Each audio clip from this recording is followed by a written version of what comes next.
Oh, I said, I'm done. Okay. Good night. oh, here we Good go. morning, good day, folks. Welcome to Real Tennis Fan, Hey, episode number I'm adopting the 31. Janina playbook tonight. We're sussing out the scene in Singapore with our 31st full-on podcast. And this evening, we have our lovely co-host as always, and we have a special guest this evening. We have, well, should I say this? Well, I'll Introduce us introduce. first, and then you Yeah, introduce the special yes, guest. you're right. You're absolutely right. You're absolutely right. Let's not break from form. We have with us our lovely solely tennis travel, Andreen, Hello. our foreign correspondent, Janina, Hey, hey! and back with us. She took a break, and we could never forgive her for that, so she gets two toots and a clap. It's Karen Bridgepeat. Hey! Yes. And our guest this evening is none other than Brad Hunter on Twitter as @BradHunter. Am I wrong? Or am I right? No, you're right. I'm Hello. absolutely right. See, I forget these things ever so often. And he's here with us.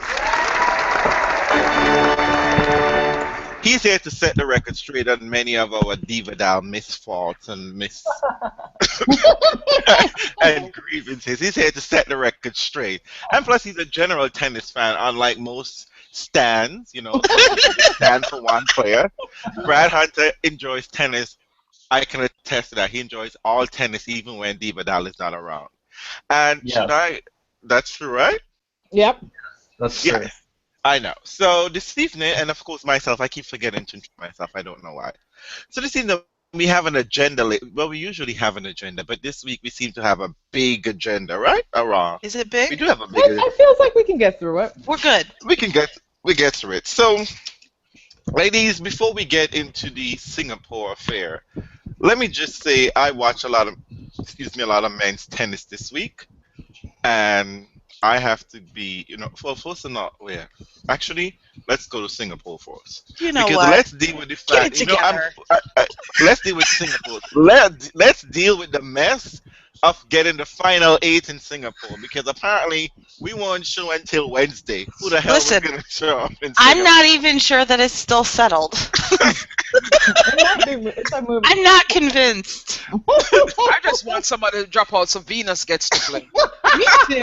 I'm just gonna say what everybody out in tennis land is saying. Oh my I don't God. care who retires, who gets a sprain or strain or can't serve or Oh decides my getting something and saying God. I'm not feeling it. Venus gets the call. She puts on her 11 outfit and she gets to the court. And she's like, "Okay, bitches, here I am. What's up? What's up?" Yeah.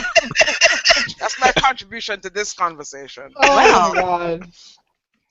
Well, apparently, Panetta pulled out of Moscow, I think it was, because she had to Yeah. beg to get a wild card to get in. Apparently, they initially denied her a wild card.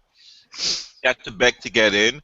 Then there was the off chance that Suarez Navarro and Pliskova could get in, and they decided, fuck this shit, I'm going to lose the second match after Oh, that was sad. Carla Suarez Navarro lost to a qualifier ranked 100 or something.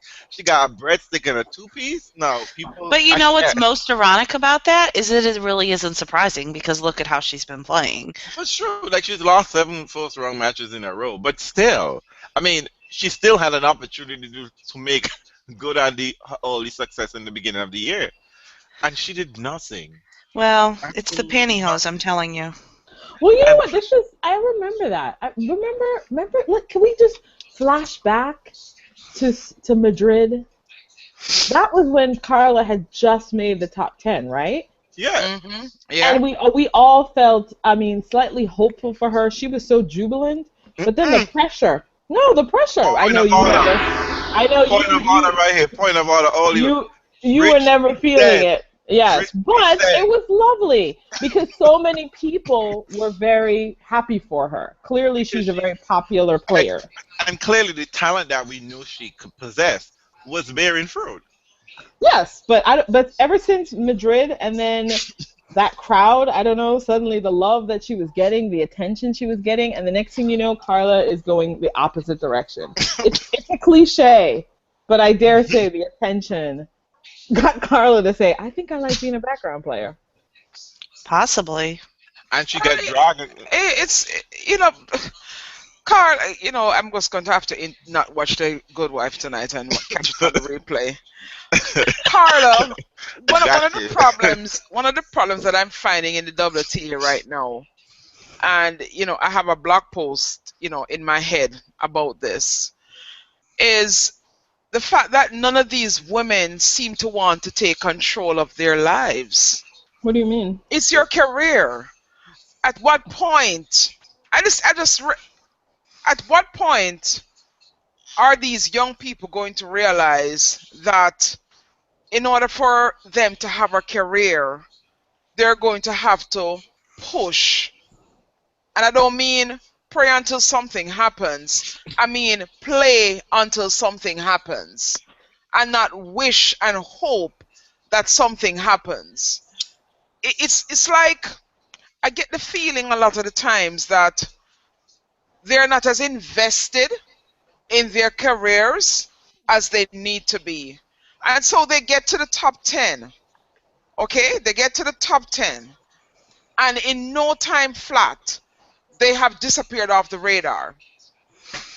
It's weird. You look at your life as a professional in any field, and you start out as, say, a junior copywriter in a marketing company or an advertising firm, and you're the junior person, and then you move up and you go up the ladder, you go up the ladder, you go up the ladder, until finally you get your own account.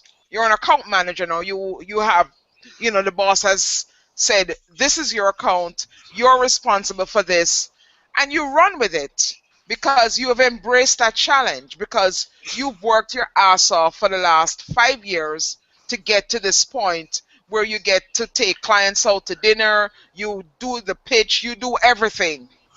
At what point do these young women not realize that at age 24, 25, getting to the top 10 is not really, they should have been there already. Should have been there already. And that getting to the top 10 is the start of something great. Embrace that and want to go higher, because you're I don't now think on the bottom rung of that ladder, and I you're don't think they looking want up that. and I you're don't think they looking want that. up. But what I see is that they step on that bottom rung of the ladder and they start looking down because they're afraid to go up. Is it that they're Well, afraid of heights? I mean, something I think when we had what am I going Courtney? to say? Courtney, yes, thank you very much. When we had Courtney on the show, I think Courtney mentioned that you can eke out a living by just being mediocre at this point. So they're very happy. There is no incentive to really push. Back in the day, you used to get $40,000 to win a tournament. And I don't think that they're happy with being mediocre. I think they're Well, just. I mean, I don't know what else to I think. think the problem is that they don't know how to embrace greatness. And I'm going to segue. I don't know if any of you read the article that Christopher Cleary wrote, where he interviewed Flavia Panetta, and she mentioned about the sense of entitlement that permeates throughout the tour, and also the sense of Yeah. jealousy that also permeates throughout the tour. And that's something that's stuck in my mind because I've seen this. Because these young women, they get to the top 10, and I don't know whether they think that, oh, I'm in the top 10, then I should get everything handed to me. And when it's not, they become disgruntled and And disengaged. lose, then nobody's gonna give you And I shit. I don't know mean, like, I don't know how. I don't know how to explain this. I really It's not. don't. It's not. It's not particular. It's not particularly surprising, right? Because one of the things that, like for example, one of the things that Stan discovered when he won a Grand Slam and then spiraled out of control in the months following, is that you can quietly have a career if you are out of the top 10, going about your business, doing what you do, playing and doing the thing you love. But then when you enter the top 10 and then you now enter a space where there are more obligations. There are things that are not a part of what comes naturally to you necessarily. You have to sit down for interviews now. People suddenly are asking you questions about your career. They're asking you to reflect on your colleagues. They're asking you to reflect on your own process. So there's like another layer that gets added to what they're called to do, and not everyone embraces that.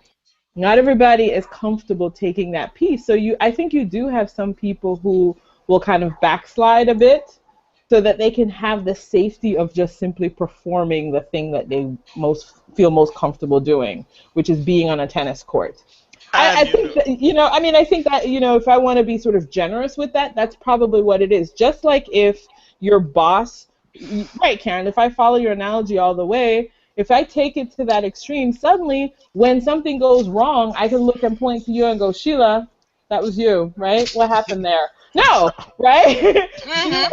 Sheila was around a desk with her colleagues before, but now Sheila has been placed a rung above, and that means Sheila has responsibilities that she never imagined, and she's going to have to an accountability.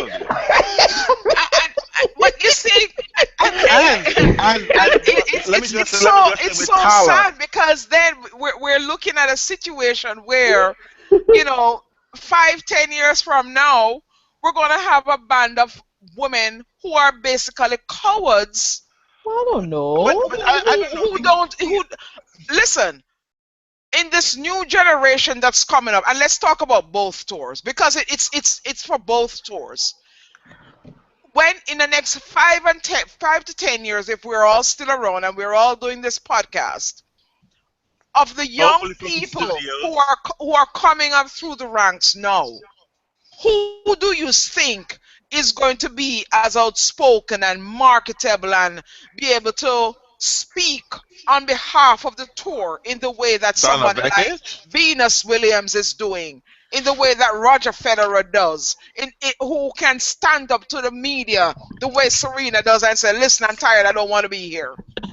Which of these women who don't seem are men who can't seem to piece together their thought processes? Well, that's unfair. That's unfair. It's something that's learned, because Petra spoke about this after she won her first Wimbledon and how hard it was for her to meet the demands of being a Grand Slam champion and being at the top of the women's game. She pretty openly talked about how difficult that was for her and how she wasn't used to the attention.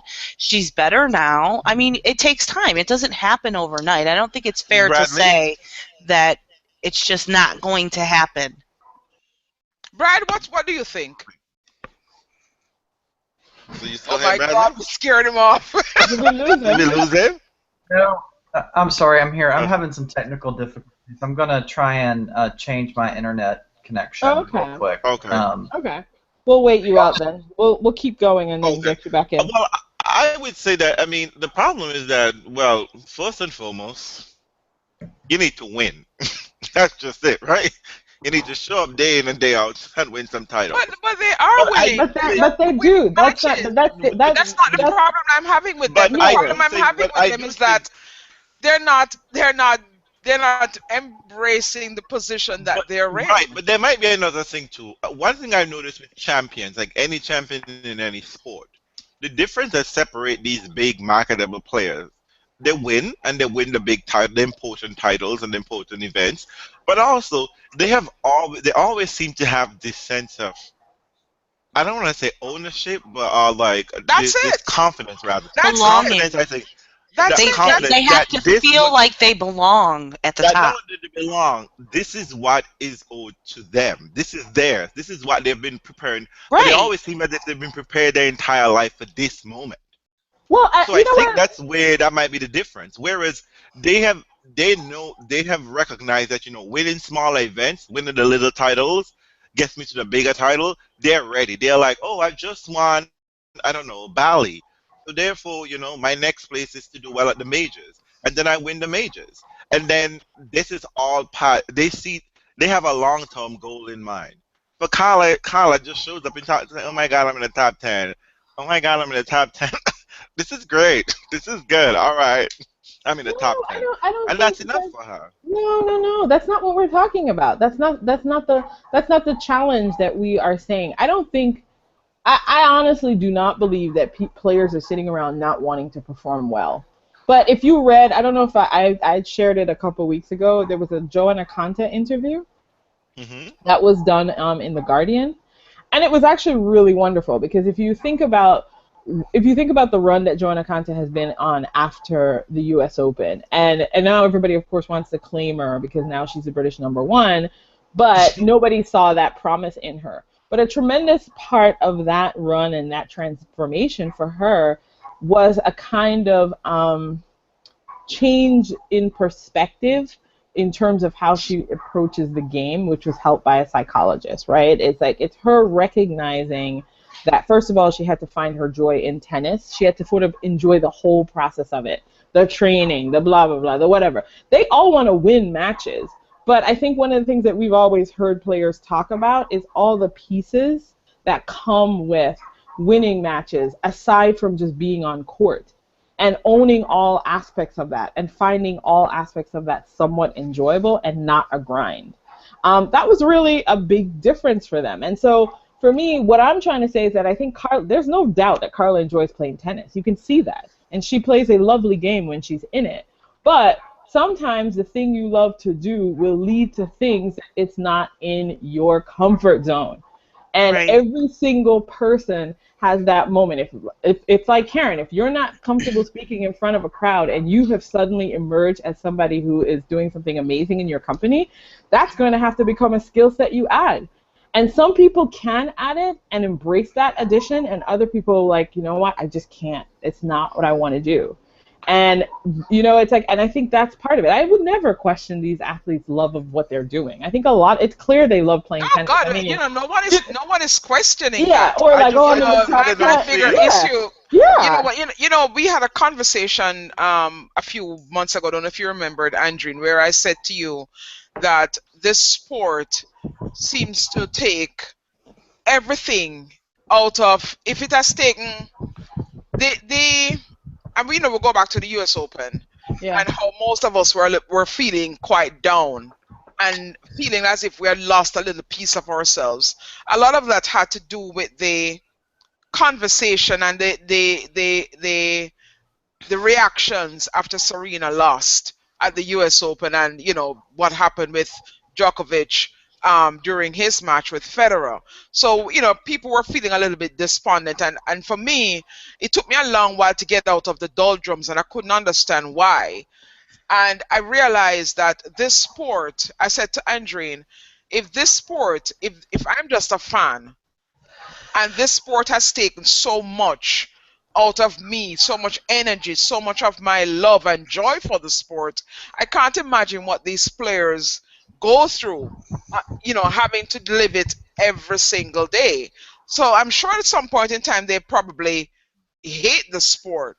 What worries me is I'm not seeing the joy in achieving certain, when they accomplish something great in the sport.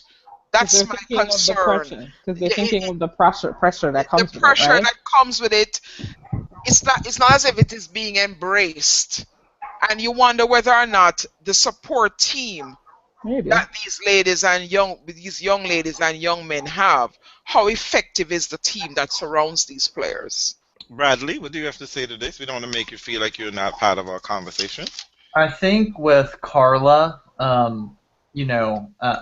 I think she's done really well for herself. I think we're all saying that. I don't know that. I don't think she has the game to be a Grand Slam champion. I think her getting to the finals of Miami and she got to the finals in Rome, didn't she? I think those are great events. She may win Rome or something, or Madrid one day. But she doesn't have weapons. She doesn't have the great champions have weapons, and unless she redevelops something in her game, sort of like what Stan did, which Magnus really his point construction got better, his just rally tolerance got a lot better. If someone breathing, I feel like I'm hearing someone's heartbeat. Like I keep hearing this pulsating sound. Like it's Billy. Is that Billy? Billy Karen? It's I'm sure it's gone. It's not. I was fanning myself. Oh, okay. Okay. Well, when Hot we over talk there. about Carla, I think she's shy. I think she's But genuinely shy, and she's not going to be that outgoing vocal person who gets thrown into the limelight because you performed well for a little while, and now you're among the top dogs, and she's Well, just going to shine. I don't think you're going to get that from her ever. but that's true. But I think I would agree with you, Brad, that Kala doesn't have the game. Perhaps nothing stands out as being a real weapon to contend with through 7 Grand Slam matches. But what about the other people? I mean, like I feel like Can we pause for a minute? Can we pause for a minute? Okay. Yeah. I don't know if you guys saw my recent blog post. There are 2 set of events. I don't judge a player's accomplishments based on the number of major titles that they have won, i.e. Grand Slams. I really don't. Winning a Grand Slam is the pinnacle of their sport. Yes, it is.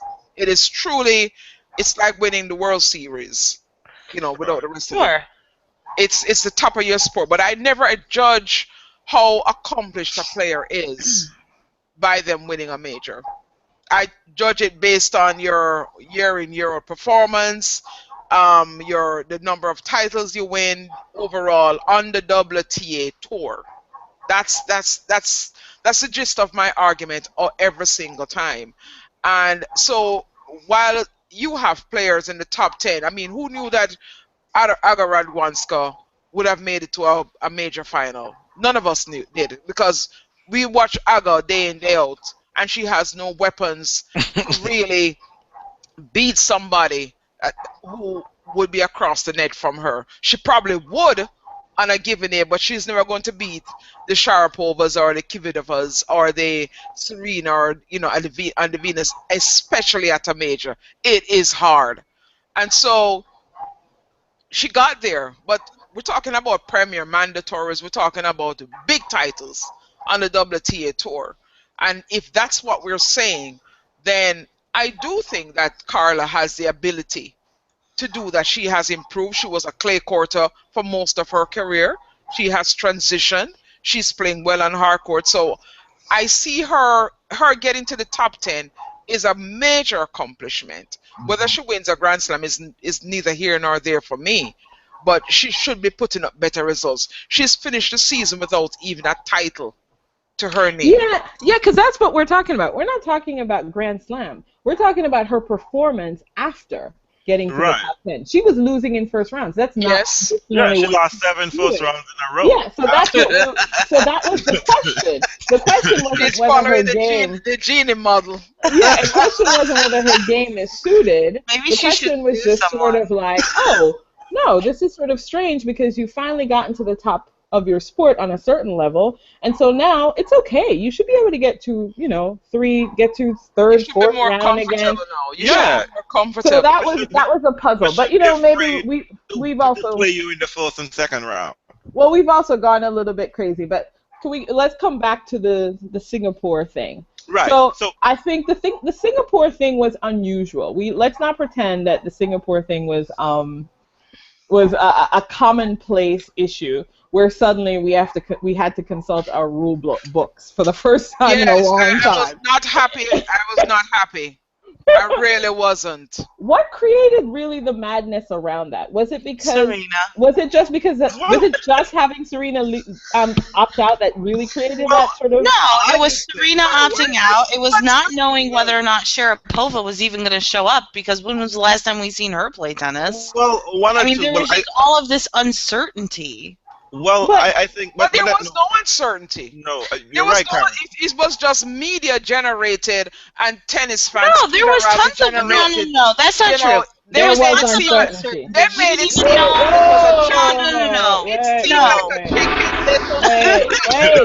Wait. like the sky was freaking falling. Okay, Karen, wait a minute. That's how it came across. Oh, Karen, you're being contradictory, though. First you say that Singapore was a mess, but then you're now wanting to go back from that. Singapore was a challenge, not because of whether Maria was going to come or not come. Those aren't really the parts of it. But it was also the fact that people were discovering late in the game what tournaments qualified and didn't qualify towards points, and the and wild card situation. That was clearly a problem, also the fact that because Serena ate up so much of the points, You had so many people in contention. Serena won 2 titles on the WTA tour No, this year. no, no, she didn't. She won Miami and she won Oh, Cincinnati. yeah, but those are not the only points that count. That's not the only points that count. I mean, and also she had all the slam points. So Yes. it's the difference between if Nole suddenly dropped out and Andy Murray suddenly dropped out, you'd have the exact same situation on the ATP. Right. The Because I'm point telling spread you, is so close at the back the end. point spread is so close. I'm telling you, the guy who is number 100 in the world, James Duckworth, can literally be close to top 20 if he shows up in Paris and wins the entire thing and gets 1,000 points. From 100, he can move up to 22 in the world by winning one title. That's crazy. So it was the point spread that created It's the a point confusion. spread on the women's side, so it made things kind of like very much open because it was excited, and Serena wasn't showing up. It for fans made it. I think what happened is that it was a letdown because this race to Singapore basically became a wheelchair push. Just imagine, it wasn't even a race. It was just like, well, she just kind of ended up in here now. Because all the players that you talk had an opportunity, like Pliskova, Kala, Kerber was the only one who stepped up to the plate and basically fought her way into a She and Aga. Everybody else kind of Everybody else kind of like Panetta. She didn't do anything after the. She hasn't done anything after the U.S. Open. I think she won 2 matches, if that many. So she didn't. So you felt that people just ended up in Singapore by default. There was no real race. And then there was also the administrative issues. Like why did Luxembourg not count? And why did no one know this earlier? How did that happen? I don't even know why players didn't know because yeah, right. How did that happen? I find it absolutely amazing that players. This is your sport. This is what you do. This is your job. And you don't know what goes towards qualifying for the end of year championships? But it seems like, did it change midstream though? I have no idea. It's like City, because remember, the City Open changed in the middle. Mm-hmm. Right.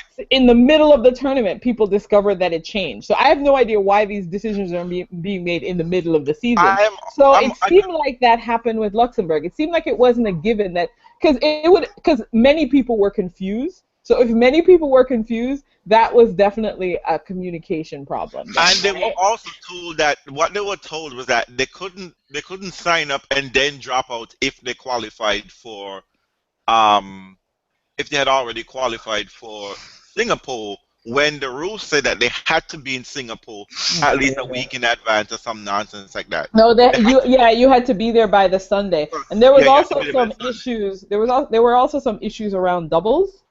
And quite a few of the top people who are there this year also qualified in doubles. So sometimes if you withdrew in singles, you were also penalized. Right. If you decided to show up for doubles as well. It was a really strange mix. I mean, I think maybe it's one of those situations where a special thing happened, and then you suddenly were aware that the rules are unclear. It's like what happened with Andy Murray, right? When Andy Murray realized that Cilic would necessarily get in because he had a slam last year. Oh, I think that was he had done nothing. No, that's a part of their rules. You have if you're a slam winner. Well, that has always been. But it was never something that actually became real. Because usually slam winners were consistent after. That's the point. Cilic did nothing. Wait. I'm telling you, in 2002, 2001. That's how Goran That's 14 years ago. I know, but I mean, like, it was something that was quite. But you're right about that. But I know for a fact, in my living memory, I know Goran Ivanisevic was 20 in the world, and he got to the World Tour final. Yes, I know. But Gaudio too in 2004. Yeah, I think Gaudio. Yeah. It happened, but for the first time, Murray, who had been a consistent player all year, suddenly realized that he would be competing with Cilic, who did nothing all year except win a slam. And suddenly the rules became very clear to people. Oh, wait, this is in the rule book. I don't consult the rule book that often.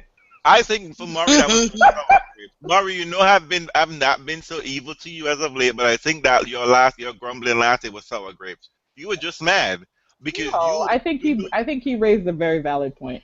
You can't show up on one day too well and then expect to be rewarded at the end of the season. Well, they say if you were in the top 20, it's not like if you show up and do well and you pull a gold base. It's not like that kind of shit, right? It's not like you do well at the slab. Well, gold base didn't win a slab, but you did a semi-gold base.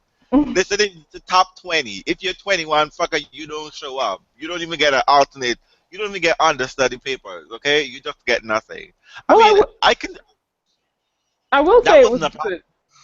It was good for the WT that they had the WTA Insider and all of that stuff, though, because it was kind of clarifying in the sort of lead up to Singapore to sort of get up. I would just have to get up each morning and go to the WTA Insider timeline to figure out how the universe had shifted. Right? I mean, like, you know, Yes, it is true. She did clarify that, Pliskova had to get to the finals, Carla had to get to the finals and win the title. This one had to win there. So I was like, oh, okay. I don't know who's doing all this math, but okay, I'm happy someone else is doing it and not me.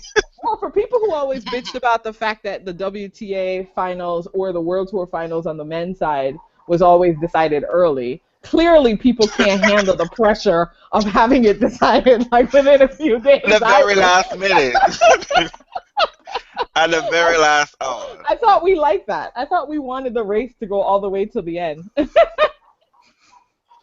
But, okay, so we discussed this thing on end. So we're gonna come back to Singapore, the actual matches that happened today. But I want to get into the ATP because I watched a lot of ATP this week. A lot of ATP. Why? Well, Why? I'm just kidding. I mean, I do enjoy sometimes when the big three and Murray's not around. That's good. And I mean, the other I thought two, the other toy. I mean, there's some pretty boys around, men, I should say rather. And they had three equally good tournaments, and the field was evenly divided. And I thought for once the scrubs are gonna step the fuck up and do some shit here. And was I not disappointed? Because you know what? I believe it's the usual suspect who won the title. Okay, no real surprise. Okay. Yeah, all the number one seeds did it, right? Exactly. Cilic won a title. Roberto, well, you know what, Roberto, I'm not even gonna be mad at you. But the American men got into the finals. Both Saga and Johnson had the advantage to press home. Saga was served for the first set, and then they decided, you know what, I'm not interested in this anymore. Fuck this shit. I'm gonna let Bodic come and try to show himself and run all over me and break me, and then in the tie break, I'm gonna win 1 or 2 points, some shit like that. And Johnson decided, you know what? Fuck, you know what?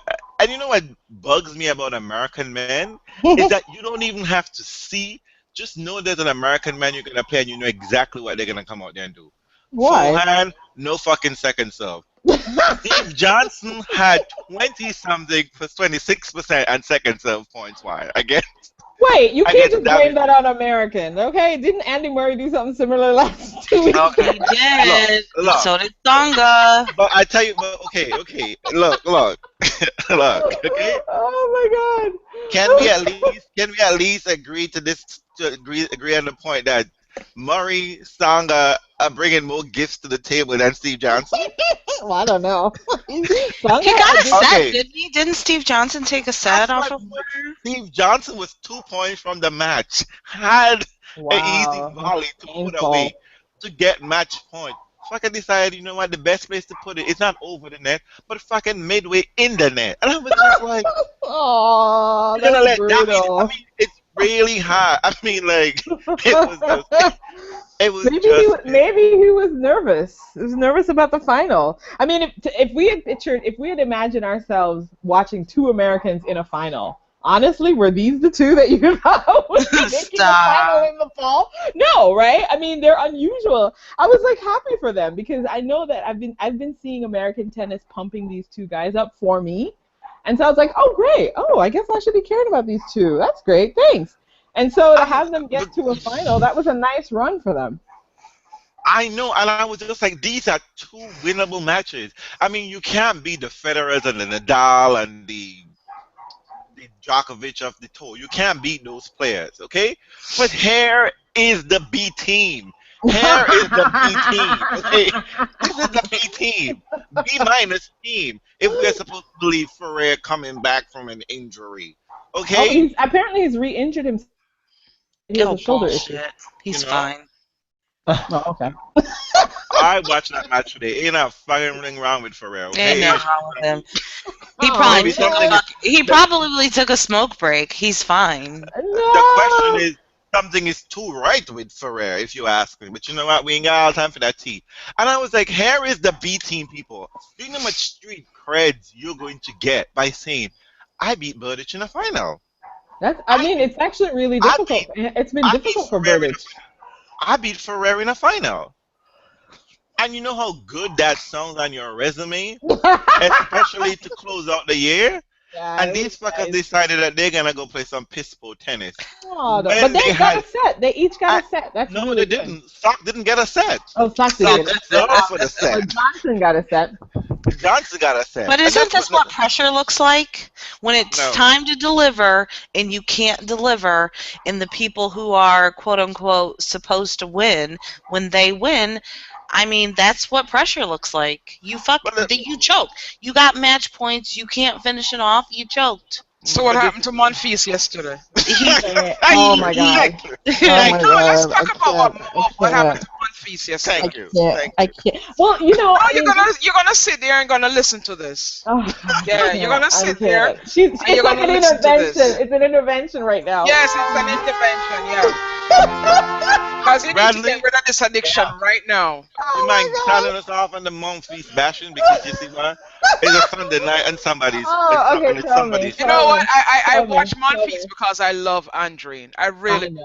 I love you, and I watch matches, but that boy, you need to let go. I love you. You're my friend. That's a relationship that has no future, none whatsoever. Oh my God. He's a deadbeat. He, his wings didn't make him fly. Brad, did you watch?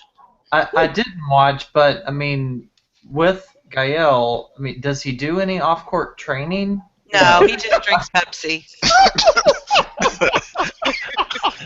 Look, you know what? My hope is this. Let's hear it. Wait. Love and righteousness. Men, I know, right? Men are inherently competitive, and so who is Monfils friends with on the tour? It's the same thing that happened with Benoit Paire. They love Stan. They're friends with Stan. They understand Stan's game. Stan has won 2 slams during this period, okay?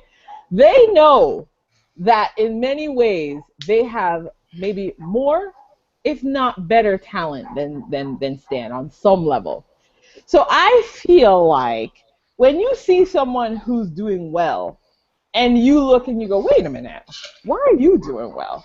I don't mean it in a bad way. You can always ask yourself that. Wait a minute, I bring as much to the table as you, if not more.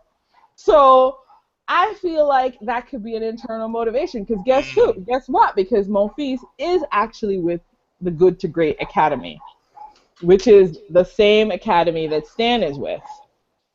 So he's got to say to himself, there's no way that I can't turn around and at least get myself to a slam final. I shared the article that Monfils' coach shared, right? His intention.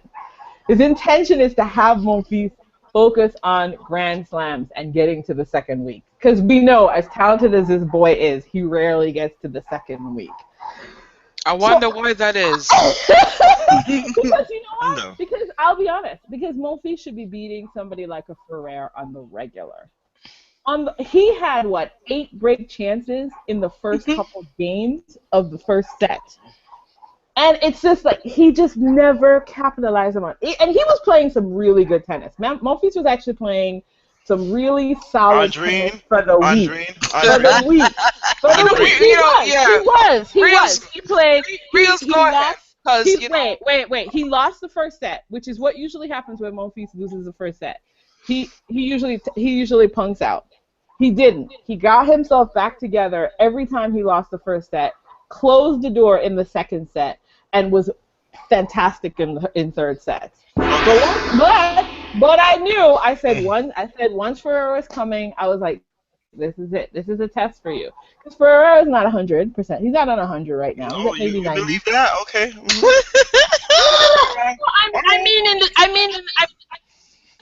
In this through the match, he wasn't playing great tennis all week. He struggled through his matches. Somebody should have snatched Ferrer. He shouldn't have been allowed to win that title.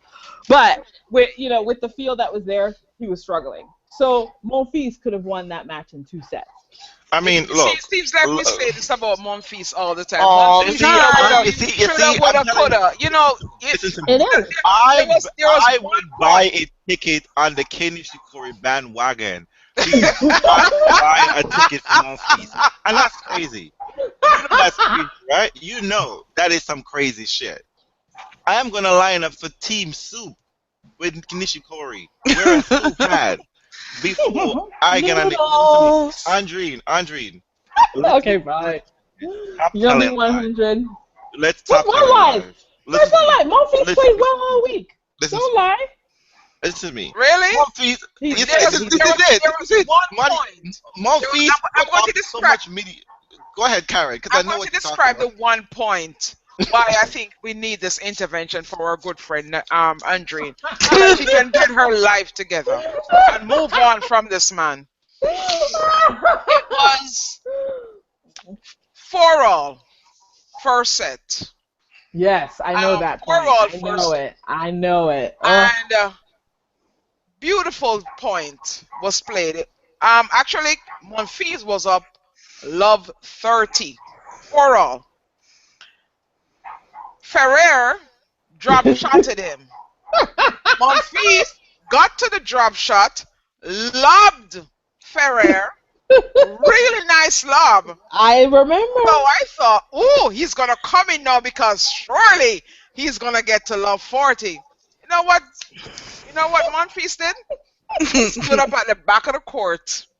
He stood there and he surveyed the whole back court. And he's like, this is my domain. And guess what he did? He allowed Ferrer to put the ball back in play on the slow-ass molasses court. I know. And we continued to hit the ball ping, pong, ping, pong, ping.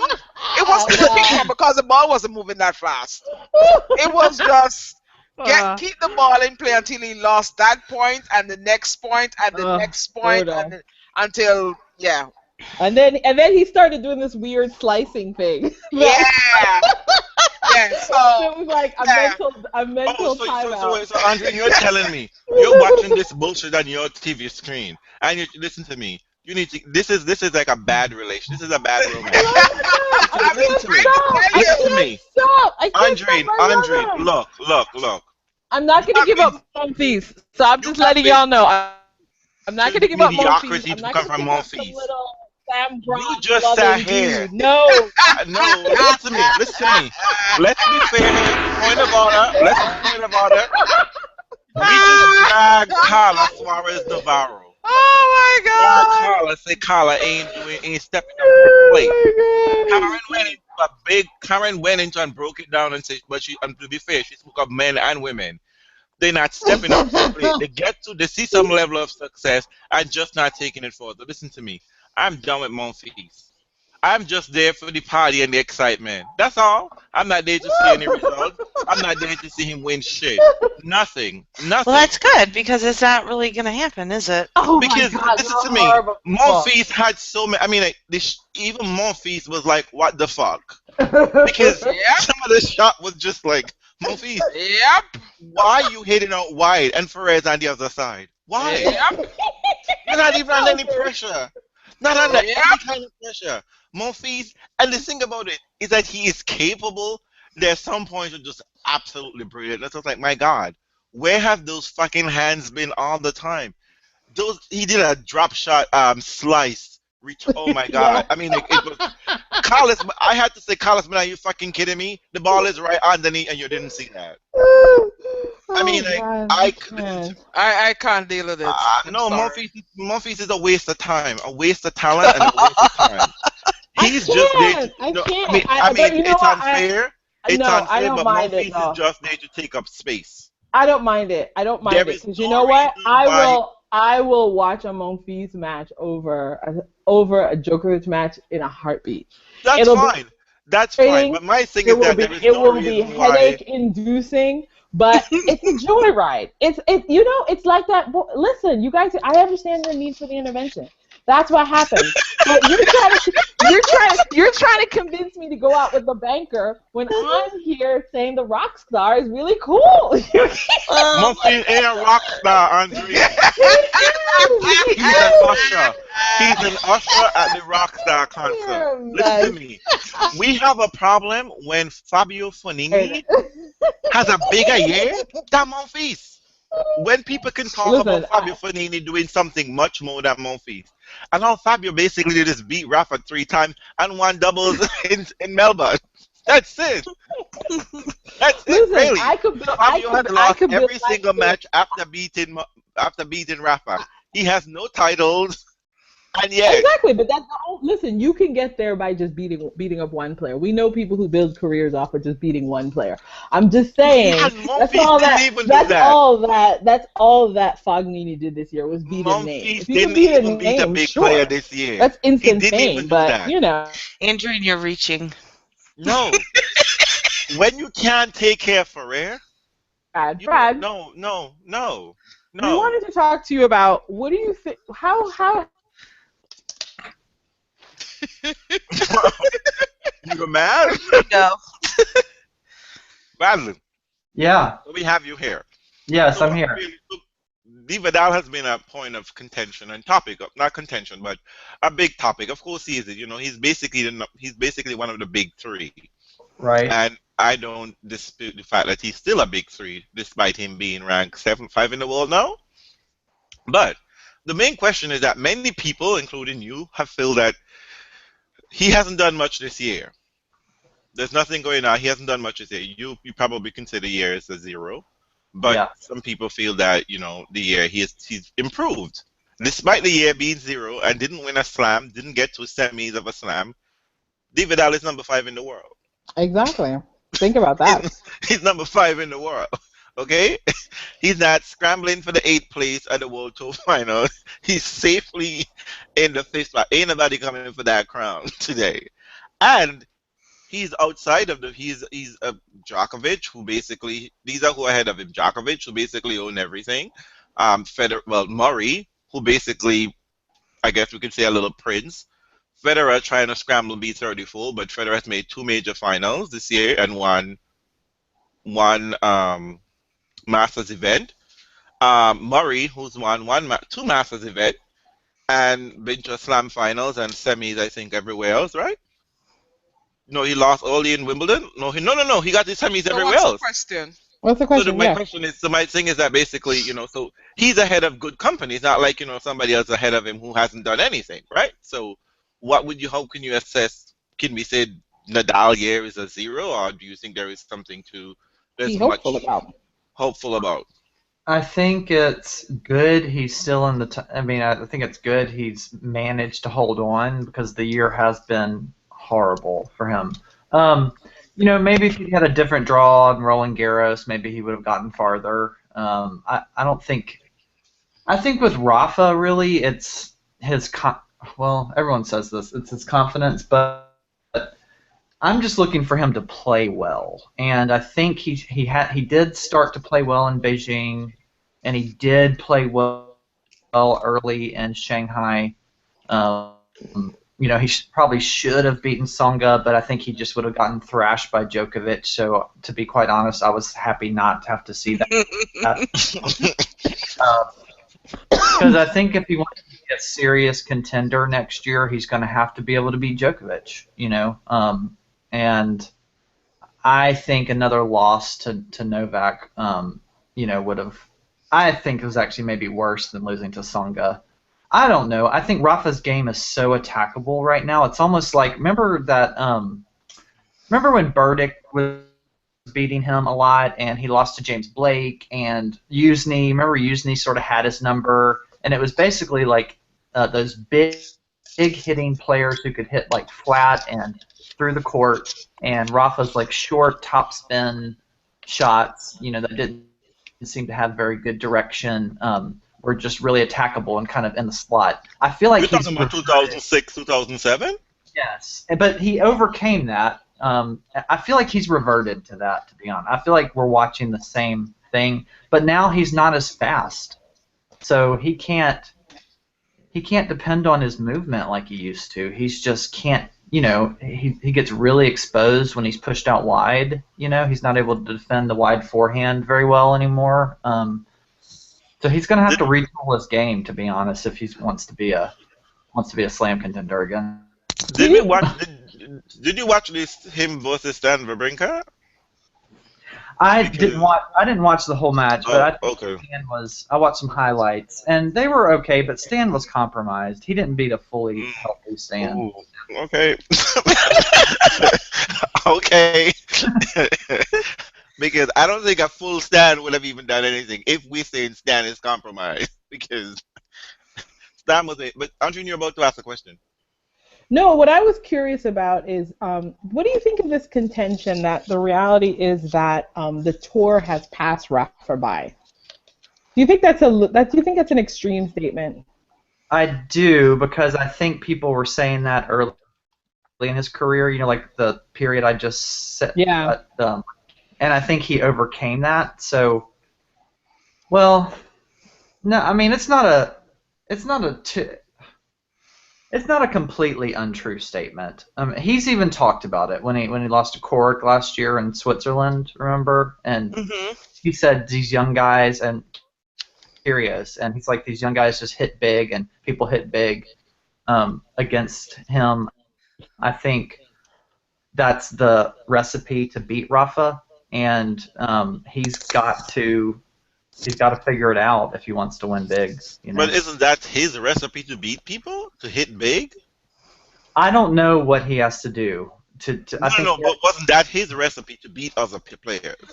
He was hitting big. Yeah, but he's not quite. He's not like a Burdick, Not flat. He wasn't. Yeah, it wasn't like hard and flat. That wasn't what Rafa did. Yeah, it's like pushing. I think, one, he knows how to put together points, and he knows how to play points, big points well, and historically. So I think his just sort of savvy of, smarts on the court kind of helped him. Like, the reason he beat Federer so much, he knew how to, everyone knows that recipe, Rafa's recipe anyway, because no one else seems to be able to recreate that. But, I think I don't know. I don't have much hope, to be honest. I've been noticing that. Maybe. It's so funny because I've noticed that quite a few Rafa fans don't have hope. But if you listen or if you read Rafa's own interviews, he's not as hopeless as his fans are. Well, he can't say it even if but usually he can be. I mean, remember 2011. I remember 2011 Rafa, and you could barely get him to go to press conference. It was like, I mean, he was getting to finals of matches and losing, and finals of tournaments and losing, and he was just down in the dumps. Yeah. This time around, you won't get him to admit that he's down in the dumps at all. Yeah, he's had like a. It's a weird shift. Yeah. Well, do you think, Brad, is this the beginning of the end? I mean, is that how you're, from a fan's point of view, is that what you see? Unless he gets stronger, I think he's gotten not as strong. Martina even mentioned it, I think during Wimbledon or something, where she said Rafa just didn't look as muscular. Unless he gets some of that strength back where he can really bully people again with that deep topspin, that sort of is the hallmark of his career, then yes, I do. Yeah, we actually talked about that privately, about how much smaller he is now. He's a lot smaller. I'm sorry. I mean, I just gotta say, I saw Rafa at the U.S. Open, and I'm telling you, okay, if that man used to be bigger, I don't understand. He did used to be bigger, but he still looks big because he's bigger than most. Most of the men are really thin, and they don't have these defined muscles like Rafa does. But he used to be bigger, especially his arms. He was way bigger. Well, the tour is moving into this bizarrely gluten-free lean form. Yeah. Right? That's what the tour is, right? The tour. Look. People don't set me off. Don't set me off, okay? Listen, I hear another motherfucker come tell me some bullshit about gluten fucking shit. I'm gonna punch somebody in the throat. Because, you know what? I'm gonna go look for a doctor to come and just tell these motherfuckers gluten-free is Listen. bullshit. Okay, wait. It's We're bullshit. gonna be attacking that issue of gluten free towards the end of the season. We will. Okay. We promise Thank we will you. break down gluten free for you because gluten free is the phrase of the Fucking moment. bread has been around since the beginning of time. All of a sudden, bread ain't the shit. Bread has even Jesus fed a multitude with fucking bread. Now you're gonna tell him no, Jesus, you were wrong. How are you gonna put Giving them Jesus and seaweed and fucking bread fish. in the same sentence? I'm gonna pray for you. You should be giving them seaweed and fish. No. No, stop with this nonsense. Stop. Well, you know what? We kind of touched on the whole Rafa bit last time, and it's interesting because yes, he is not the Rafa of the past, but the bottom line is he's still 5 in the world, and that's a Exactly. good place to be. But because it's Rafa and he's not 1, 2, or 3, we see it as something negative. But but I would say, you see, okay, Brad, you're saying? Compare it to like Roger. Roger was able to. Roger, yeah, is a little bit slower around the court. His court movement, I think, was one of his biggest weapons early in his career. He's obviously lost a step or two, or however many, but he was able to retool his game. Depends on his serve. I don't think Rafa can. But Roger isn't winning a slam. But it Yeah. doesn't. You know what? Of course he will. No. But I'm just simply saying. But I'm simply Well. saying that since 2012, Roger hasn't won a slam. Rafa has won a slam. 2012, he won 2 in 2013. He won one last year. So. Yeah. But he's also younger. At some point in time, Right. isn't this the exact same age when Fed stopped winning slams on the regular? Mm-hmm. Yeah. That's exactly what happened. Like this Brad, is welcome this to is my his world. time. Welcome. And I actually sort of question how long, because Djokovic also depends so much on his movement, and I just wonder how long he can. I know everyone thinks he's going to be dominant for the next. I don't think so. I don't No. agree. I don't agree. I don't but agree. this is- And this that's is not why just I think wishful thinking. Federer- I think people think that all the time. They Yeah. can't imagine something different happening. But we Right. all thought Rafa after 2013 was going to be like winning slams every 10 minutes. Right. It didn't happen. This is my own personal observation when it comes to tennis in my tennis life. It's just that I notice that when players build their game mainly on movement and quick movement, it is good. It's good while it's going. But the Yeah. minute you're 2 steps slower, you're in trouble. It's Mhm. very. I'm looking at you, Vika. Oh, yeah. Oh, a prime it's example true, right? on the men's side Oh, is Leighton Hewitt. oh, Yeah. Leighton Hewitt yeah. is still on the tour for some goddamn reason. I don't know why. But Money. Leave him alone. Leave him Leighton, alone. I'm Leighton broke, Hewitt. bitches. I'm broke. Gotta earn that money. Leighton All Hewitt has them not won a bad slam since investments with the 2001. coupon hat. Oh my God. Well, a clothing line is historically very difficult. Leighton's gonna have a GoFundMe page come next year. Number. Oh my god. You're a mess. But yeah, I mean, you know what? You make a good point, though. You make a good point. If that is going to be the thing that makes you the top, I mean, because think about Vika. Without Vika's movement, where is Vika? We don't even know. Honestly. And I think Without that movement, where has she been? what Sad. Federer has done with his game isn't that his ability to like outlast you on the court, like he's Not fitter in anymore. that sense. No, what he's trying to do is that he needs to come in. Yeah. I need to be inside the court. I can't be fucking around with these little boys trying to beat them from the baseline. That shit is old. I'm old. I need to be at the net, okay? I need to be doing some kamikaze shit, something that Okay. fool them, trick them. Plus, he has really But why good doesn't hands. Rafa try that? Because the truth is he's amazing at the net. But, Oh, it's true, Lord. but I do. But he, as Brad pointed out, Rafa was winning point by constructing these long, elaborate points, and to now somehow cut that thing down into like by half, or even like in 2-3 strokes. that was never really his game, and that's probably what they're trying to do. I don't know. Tony, Well, you know stop. what? Nothing. There's no incentive to change if you're winning. This is Rafa's first year without winning a slam, Yeah. and once you get to that place, suddenly change is coming. Change will come, okay? Change comes when people might have been telling you to do something all your career, but if it's working, you're not going to change that. But now you might actually consider it. You're like, wait a minute, I'm not actually winning a slam now as easily. I'm not even getting to second week, so maybe now. Well, It Uncle worries Tony me said what he's Tony says. It worries me what Tony said about, oh, we're going to wait to see what happens after 2016. Because I'm like, you guys may be almost out of time by that point, you know? Well, I think Bradley, 2016 what are you gonna do? weird. Don't 2016 is just going to be a very weird year. It's an Olympic year. I mean, it's a lot of people are older, and we expect the game to shift a little bit. So maybe that's what he's talking about, is all the external factors that might control what needs to happen. Or maybe he thinks he could wait, that he doesn't have to wait no layout. That no, Well, they will we'll get see. a We'll see. no, they have not been able to sustain like, well, I mean, he has had good years so far. I mean, like, people believe we're in the age of no. I mean, 2013 was a good year for him, right? He won a major, got to the finals, 2 finals. So he's had a good year and win titles. So, I mean, you're right. 2016 should be an interesting year, whether he can continue this or not. Does he need a Brad. super coach, Brad? Yes. Does he need a super coach? You know, a Lendl, a Edberg. I think so. I get in trouble for saying that to other Rafa fans, but yes, I think so. Who would you get? Yeah? Yeah, who would it be? I almost think he needs someone who, like maybe Agassi or somebody like that. Why?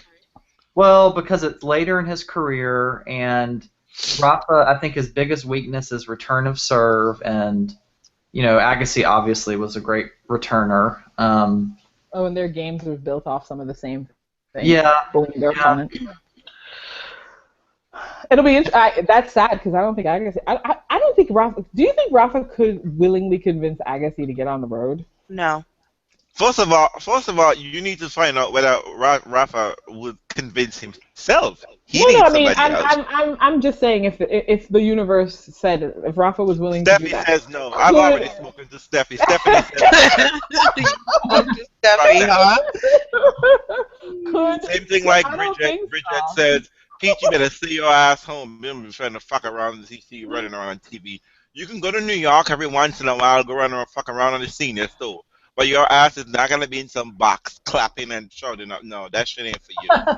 Well. Okay. Well, let's see if we can head in an hopeful note for this section though. So, Brad, what makes you hopeful about Rafa for 2016?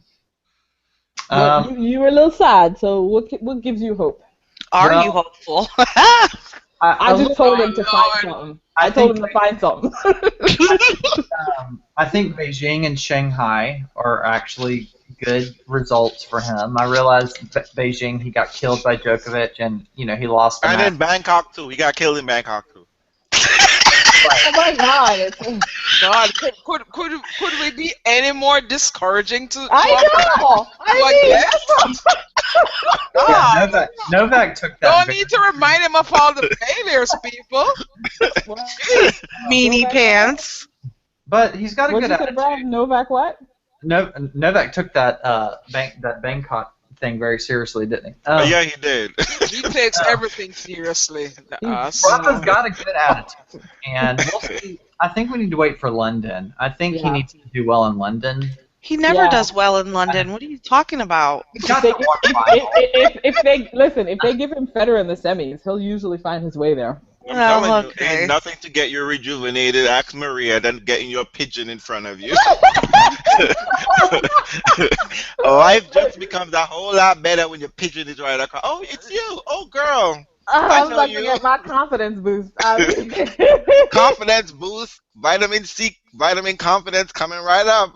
Oh We my have- goodness. Have we even seen a match between Roger and Rafa since Roger has basically become Roger, what, 3.0 at this point? No. No, and you know what's really sad about it? Roger has not met Rafa at his worst this year. He's Yeah, about I to know. he's about to meet him I when he's mean, at his best when for Fabio the year. Fognini is able to It hasn't drag, happened. it can come on court and have more confidence than Roger Federer, 17-time major.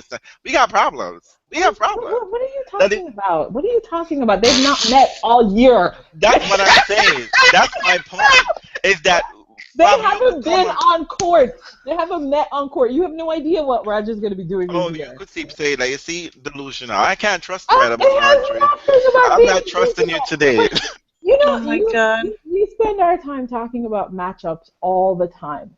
Fabio is a matchup problem this year for Rafa. It works for him this year. That's how it all is. It's a matchup game, right? That's how we've always talked about it. But suddenly this year you're gonna be like, you're comparing Fabio's confidence to Federer? What is that? What kind of nonsense is that? No, I'm talking about confidence and faith in Rafa. But he's beaten him the last 3 times. That hasn't happened with Federer. When's the last time Federer played Rafa was 2013 at the World Tour Final, and Federer had that bad back, and Rafa kicked his ass in 2 sets. Remember that? Wait, no, didn't he play him last year? And no, he played him in He played him in Indian Wells and lost to him there too in 2013. I think the last no, time he played they him in encountered- Melbourne, 2014. Yes, and he lost there. That was when Federer was playing great. So, Oh my Right. God. Really revisiting all the times that Federer lost. No, to- my point is that I think it's a Yeah. problem that that Fognini can have more confidence facing Rafa. But of course, why wouldn't he? He's beaten him. Right, exactly. And confidence is built on you having beaten a player. But what I'm Oh, I telling see what you, you're saying. I get your point. I yes, get your what point. I'm Yeah. telling you is that Fognini has been lucky to encounter Rafa at his lowest. Federer has Right. never been that lucky. We know that. No, it's honestly Heads true. hoping to Federer. And you see, for once, I'm mad Rafa is seeded like at 5. You see, he should have been seeded like it. Because it's in the Basel draw. They're slated to meet in the final only. Oh, okay. So they have a chance of meeting in Basel Oh, that should be interesting. in Should the be final. So Yeah. whoever So- gets there. So, ladies, let's go. Ladies and gent, it's very rare for me to ever say gent around here these parts, Yes. Bradley. It's very rare. But, let's get on to Singapore. How? And How to- exciting was it? Look, let me Oh just my say this, God. okay? Let me just say this. Simona Halep, whatever your middle name is, Simona, whatever your middle name is, Halep. Girl, Jalapeno.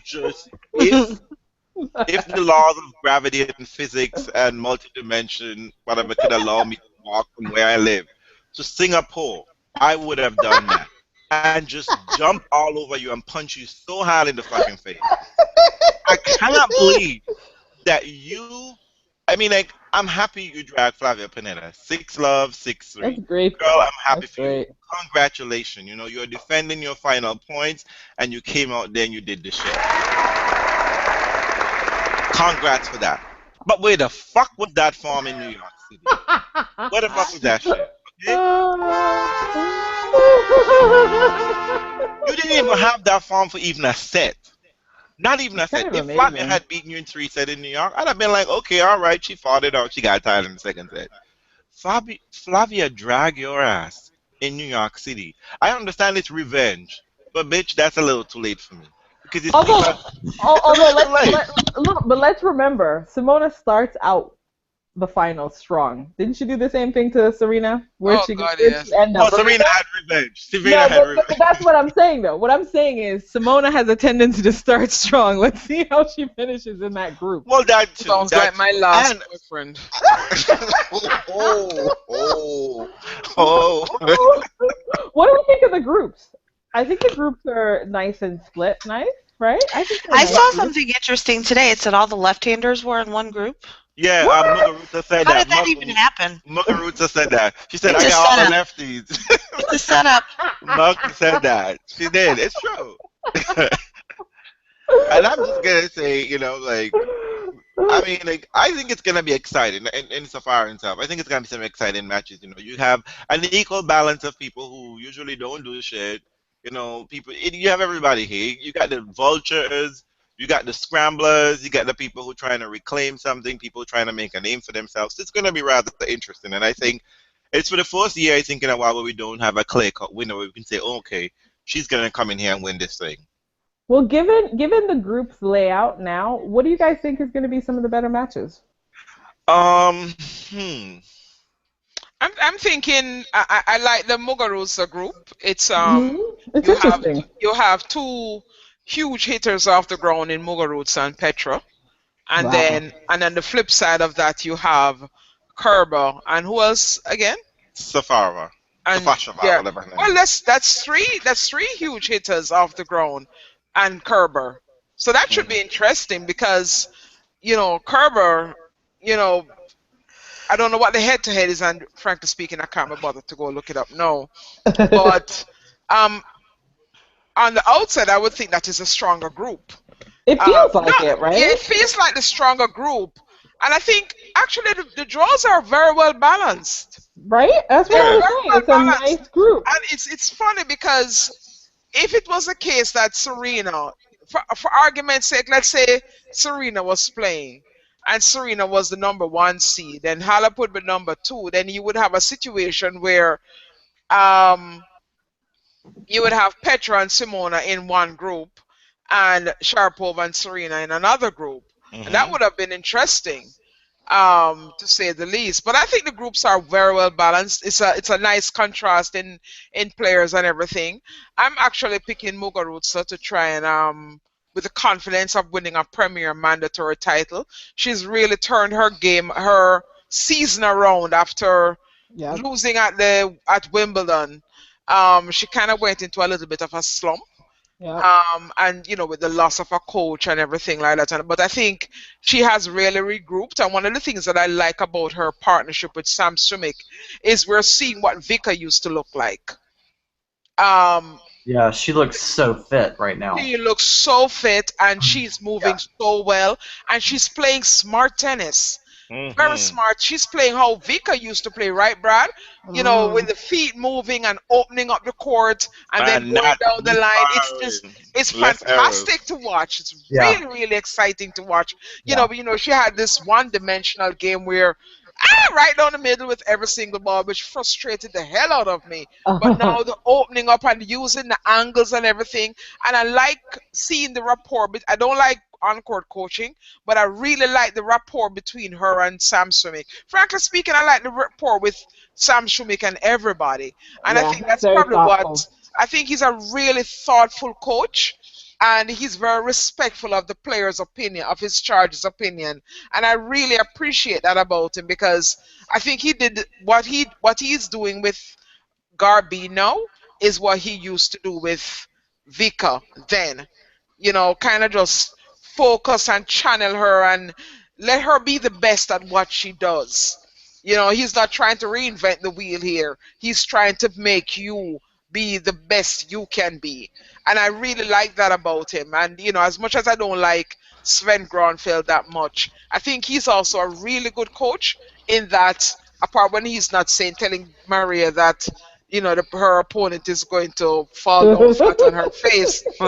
He's a really good tactical coach. He because he turned that match around for her today against Radwanska. He really did. He told her what she was doing wrong, and then he went and explained to her what she needed to do to turn the match around. So that on those areas, those two coaches are to be lauded, and Darren Cahill as well. But I digress. Um, Let me just say with this Aga match, Agnieszka, mhm. I want to slap you so hard in your face. Actually, I think you're gonna slap yourself hard in the face because just what I was thinking, you were thinking the same thing too. It's like, why did I put the ball here? I should have gone over there. So many times, so many times. You had I the just, open. you know what? I think people underestimate Sharapova sometimes. Oh, nobody's. I'm not underestimating I her. I think I thought that. think I think a lot of people underestimate her tennis mind and her tennis brain. And I'm not saying you do it, but you know, commentators have this thing where they describe Radwanska's game as smart tennis. Yeah. Oh, it's so smart. oh, it's so nuanced. Oh, it's same thing they said about Vinci as well. As if everybody else is playing dumb tennis. They're all different styles of tennis. Everybody plays to their strengths.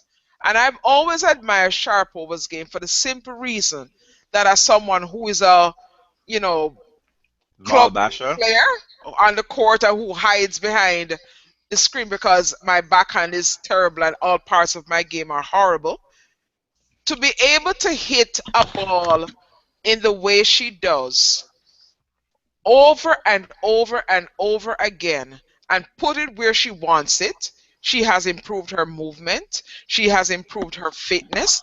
She has improved her ability to At win net. matches with no serve.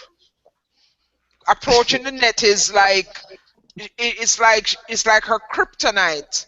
But she does it because if she needs to win a match, she will do it. It doesn't make her, Tracy Austin, the best competitor in the history of the game. Oh It Lord. just makes her very competitive and a professional at what she does, as are all the women who play tennis. But the match today with Radwanska was Sharapova outthinking and outsmarting and outdueling Radwanska. Radwanska needs to just play tennis and stop with the smoke and mirrors. That's what she needs to do. She needs to just go out there and play her tennis I rather think than at some point, right, she was trying to think that she could out. She thought that she was getting clever. she She got always too clever. does. She And got too that's clever going with to, and her. that will That's a always be her downfall. downfall. Exactly, because she was trying to. There was so much. As I said, there was so many points where she was just like, "Why am I putting the ball here? The ball shouldn't have gone here. It should have gone. I needed to put the ball here." But she was getting so. She was thinking about highlights, reel, and all that kind of thing. And Maria was just like, you do whatever the fuck you think you want to do over there. I'm just gonna play my game. And Maria played her game in the second and the third set. She got kind of frazzled serving it out. And again, Radwanska had chances to get back into the match, but she just completely just allowed herself to just I get was in caught up in the church by moment. then. Yeah, she was she had break points, double break points to get 5-5. And I was in church by then. crazy. So who? I just tuned in long enough to see how much tape Radwanska had on. It was a lot. So who gets out of these groups, man? I think Um, Simona and Sharapova. So Yeah. what? yeah. Simona and Sharapova, Garbine and Petra. Yeah. And I'm I'm not trusting Petra. I'm not trusting Petra. I'm not. it's indoors on a hard court. She hasn't played in a long time. Unless Kerber is not getting out of there. She's not. Unless she decides that I want to win a big title, she ain't getting out of that group. No, What's they're doing it this way now, so that the two winners have to play each other, and the two losers play each other. So the next matchup would be They always do that. Simona versus Maria. They didn't used to do that before. It was something that I think it's something they copied off of the ATP because it was becoming problematic in the end to do. So It's the best switch up. Yeah. That'd be yeah, interesting. so Maria versus Simona. Simona has never beaten Maria, if I'm not mistaken. So do we think Simona's gonna get it? She can. She should. She She should. should. She Exactly. should. No, she should. She should be able to get through that match. She should do it this time around. And it'd be nice because you know what? It will make her life that much easier because she will have not lost a lot of games Right. in terms of the calculations. So it'll make her life much easier if she has that goal in mind. Maybe it'll because remember when the last time, what was it, 2 times, maybe the second to last time they played, she had Maria on the ropes and then she stopped. Was it Madrid? I think it was Yes. Madrid. It was Yeah. Madrid where she was so good in the first set. Got lost in the second and then got killed in the third, I think it was. But so I think that she should be able to get that match under her belt. Mm-hmm. But I'd be curious. I don't know. And everyone is tied. Like Gerber is tied 3-3 with Muguruza. Aga is tied 4-4 with her next with Halep. So I don't know. I wonder if experience will matter out of that group. I wonder if Aga will sneak out of that group in some weird way. Because she did win a set. Well, She did she'll win a have on set. extra tape. Well, she did win a set, won a right? Because set. it's counting Did win a games, right? set, It's and it does games. matter that she won a set. Yes. Yeah. Because So I it's don't some know. weird math that No, nobody it's can all explain. games. Oh, it's games. It's games. This game Yeah, one. but if something But becomes tied, then it's set. I'm here for That'd be fun.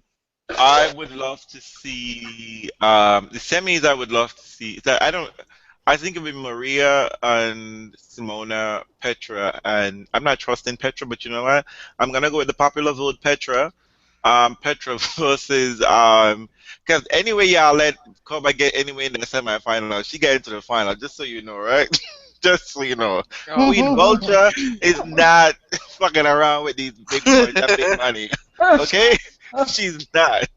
She's the Wait, queen no, of the Vulture pack. is this the first? Well, let's can we do? I didn't even remember. Is this Kerber's first time? This is like a big thing, No, right? no, Is that now? she's been here before. She's been here before. Yeah, Why she's did been here I not before. remember her? I think Okay. this is either her second or A third time, third Brad. time. Damn. Wow, I've completely blanked on her matches. How did Because that happen? she is a buy. She's usually a buy. Oh, that's too bad. No. She's usually a buy. Oh, yes. You know what? That was like a 1 shade point in the that win was column. that was a shade that was completely unintentional. So basically, it's Flavia and Muguruza is a newbie. Oh shit, I forgot about Flavia. Yeah, well, Flavia's Oh, forgotten she's about forgettable. Flavia. Well, you know what? If Flavia can recoup some points by kicking Pova's ass, if she can try. Actually, she's beaten Pova Yeah, the last few times they've played. She's That's the why that only group one. is She's the tricky. only one. That group is tricky. She could come back if she can get her life together. She could. But she has to win her next match. She has to Yes, win she has against to. Radwanska. But you I could don't- just be like Petra. You know what? I'm only here to beat Maria. I'm only here to beat Maria this year. Like, Oh my god. You can set. Every now and then you can set one of those goals. You're like, I'm only here to catch. Look, the only good Somebody match said Petra played I'm last year. The only good match Petra played last year was against Maria. Straight sets. Well, they're- Everything else was struggle fest. Well, their last encounter was in Doha, and Aga beat her 6-1, 6-1. So good luck with that, Flavia.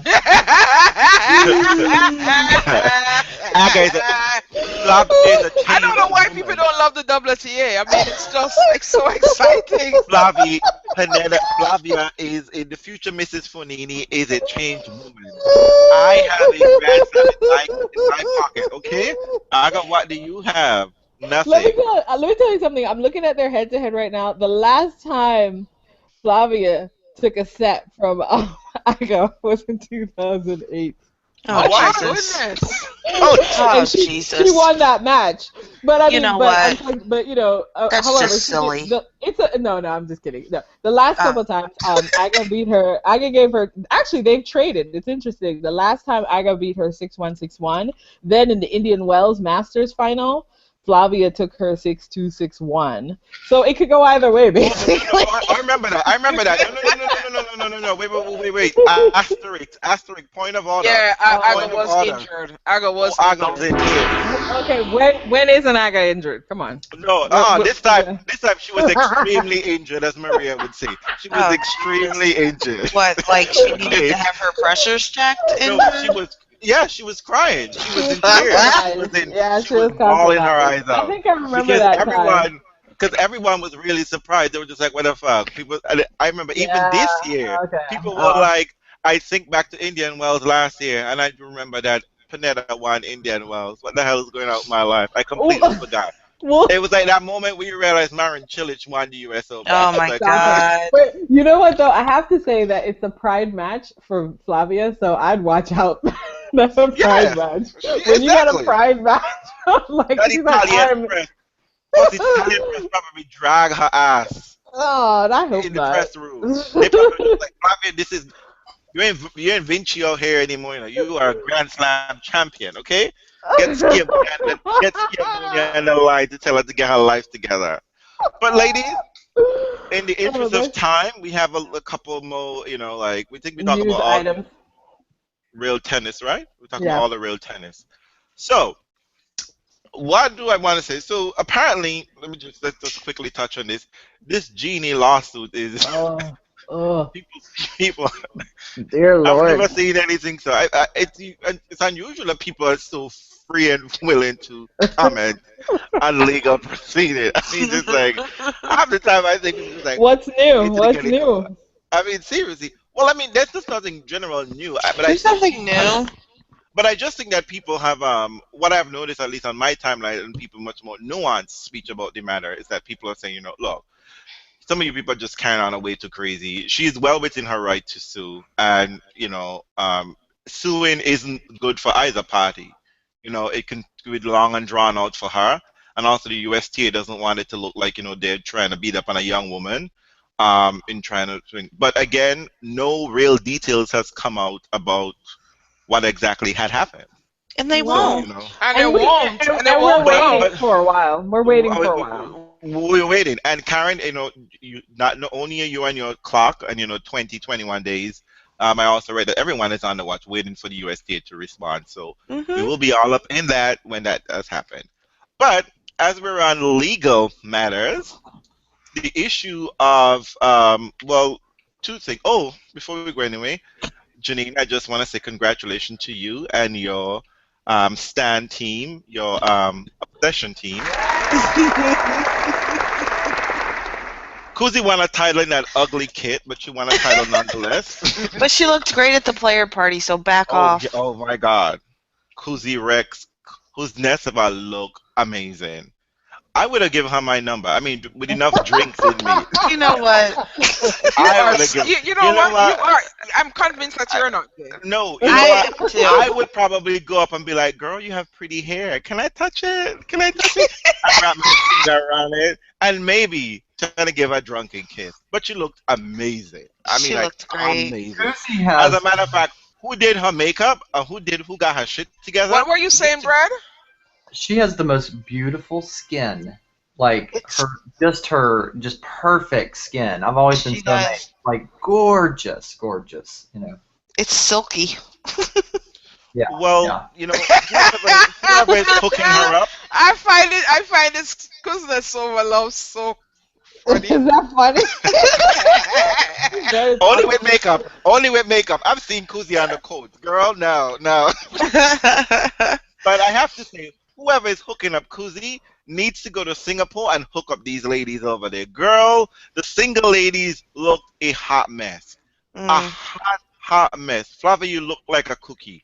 You look like a cookie in that black and white shit. Oh my Oh god. my God. Maria, that Oh, dress. the color block dress. Oh my I God. just wish Maria. they could decide, because some of the girls were wearing like cocktail length dresses, and then someone was wearing a really long dress. I just wish they could also.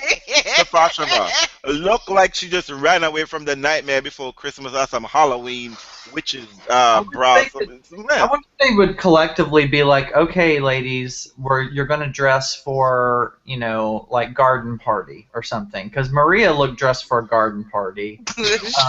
Really? Barbie looked dressed for like homecoming.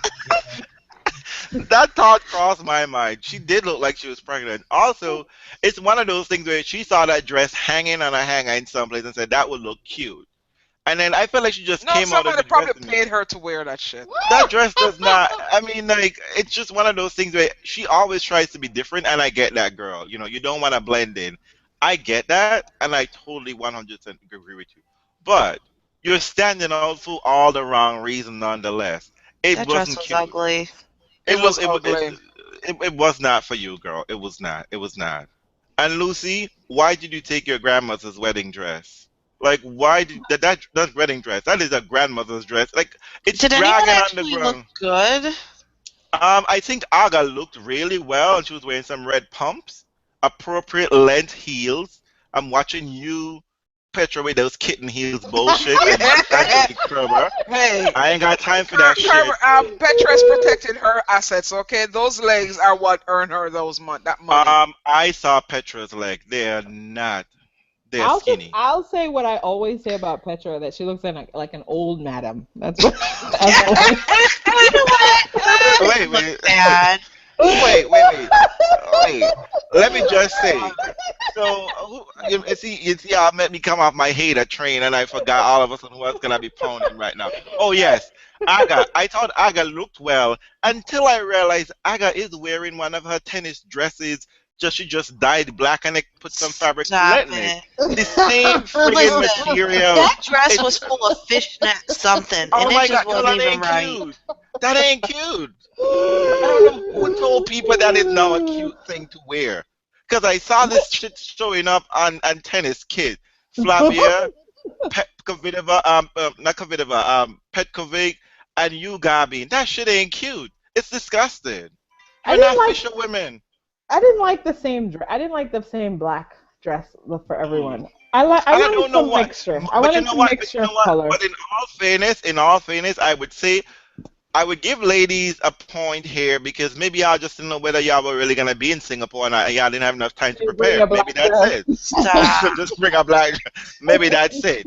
And Gabin, don't think I am worrying about you. Gabin, your ass knew you were going to be in Singapore. Okay, you knew since Wuhan your ass was going to be in Singapore. What the fuck was Somebody that had on shit? ballet flats. You got your hair done.